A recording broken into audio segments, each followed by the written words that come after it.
بسم اللہ الرحمن الرحیم۔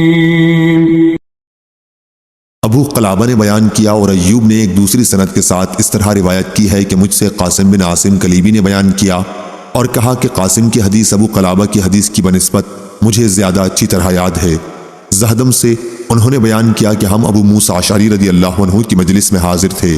کھانا لایا گیا اور وہاں مرغی کا ذکر ہونے لگا۔ بنی تیم اللہ کے ایک آدمی سرخ رنگ والے وہاں موجود تھے، غالباً موالی میں سے تھے۔ انہیں بھی ابو موسیٰ رضی اللہ عنہ نے کھانے پر بلایا۔ وہ کہنے لگے کہ میں نے مرغی کو گندی چیزیں کھاتے ایک مرتبہ دیکھا تھا تو مجھے بڑی نفرت ہوئی اور میں نے قسم کھا لی کہ اب کبھی مرغی کا گوشت نہ کھاؤں گا۔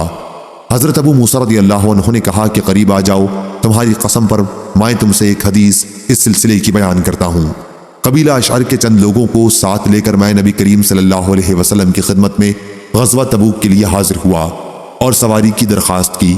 حضرت صلی اللہ علیہ وسلم نے فرمایا، اللہ کی قسم میں تمہارے لیے سواری کا انتظام نہیں کر سکتا، کیونکہ میرے پاس کوئی ایسی چیز نہیں ہے جو تمہاری سواری کے کام آ سکے۔ پھر حضرت صلی اللہ علیہ وسلم کی خدمت میں غنیمت کے کچھ اونٹ آئے تو آپ صلی اللہ علیہ وسلم نے ہمارے متعلق دریافت فرمایا اور فرمایا کہ قبیلہ اشعر کے لوگ کہاں ہیں؟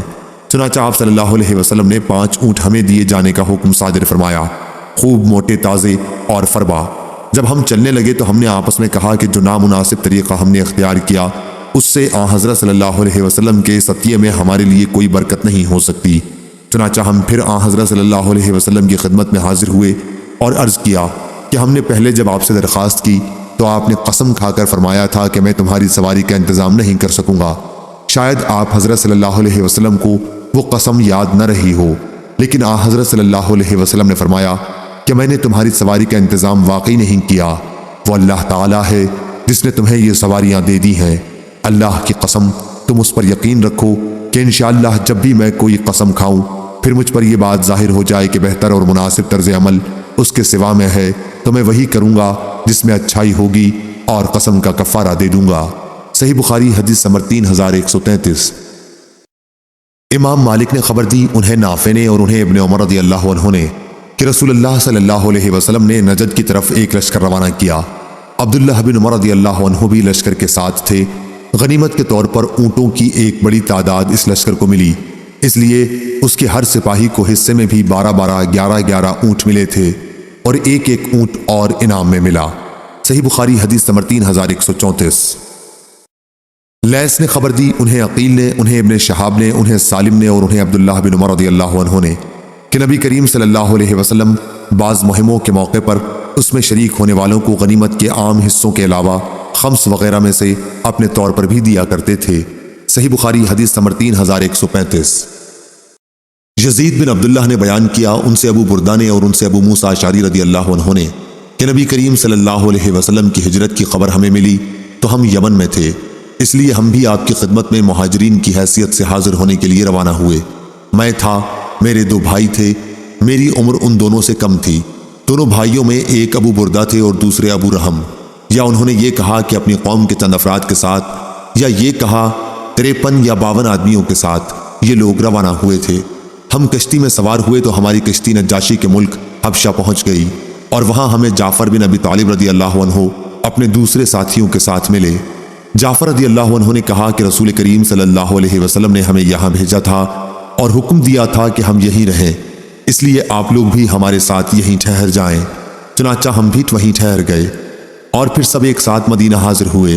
جب ہم خدمت نبوی میں پہنچے تو حضرت صلی اللہ علیہ وسلم خیبر فتح کر چکے تھے، لیکن حضرت صلی اللہ علیہ وسلم نے دوسرے مجاہدوں کے ساتھ ہمارا بھی حصہ مال غنیمت میں لگایا، یا انہوں نے یہ کہا کہ آپ نے غنیمت میں سے ہمیں بھی عطا فرمایا، حالانکہ آپ صلی اللہ علیہ وسلم نے کسی ایسے شخص کا غنیمت میں حصہ نہیں لگایا جو لڑائی میں شریک نہ رہا ہو، صرف انہی لوگوں کو حصہ ملا تھا جو لڑائی میں شریک تھے۔ البتہ ہماری کشتی کے ساتھیوں اور جعفر اور ان کے ساتھیوں کو بھی آپ نے غنیمت میں شریک کیا تھا، حالانکہ ہم لوگ لڑائی میں شریک نہیں ہوئے تھے۔ صحیح بخاری حدیث نمبر 3136۔ سفیان بن عینہ نے کہا، ہم سے محمد بن منقدر نے اور انہوں نے جابر رضی اللہ عنہ سے سنا، آپ نے بیان کیا کہ نبی کریم صلی اللہ علیہ وسلم نے فرمایا تھا کہ جب بحرین سے وصول ہو کر میرے پاس مال آئے گا تو میں تمہیں اس طرح 3 لفظ دوں گا۔ اس کے بعد حضرت صلی اللہ علیہ وسلم کی وفات ہو گئی اور بحرین کا مال اس وقت تک نہ آیا۔ پھر جب وہاں سے مال آیا تو ابو بکر رضی اللہ عنہ کے حکم سے منادی نے اعلان کیا کہ جس کا بھی نبی کریم صلی اللہ علیہ وسلم پر کوئی قرض ہو یا آپ کا کوئی وعدہ ہو تو ہمارے پاس آئے۔ میں ابو بکر رضی اللہ عنہ کی خدمت میں گیا اور عرض کیا کہ مجھ سے رسول اللہ صلی اللہ علیہ وسلم نے یہ فرمایا تھا۔ چنانچہ انہوں نے 3 لب بھر کر مجھے دیا۔ سفیان بن عینہ نے اپنے دونوں ہاتھوں سے اشارہ کر کے لب بھرنے کی کیفیت بتائی۔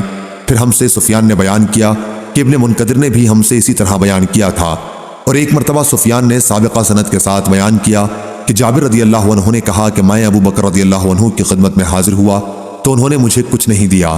پھر میں حاضر ہوا اور اس مرتبہ بھی مجھے انہوں نے کچھ نہیں دیا۔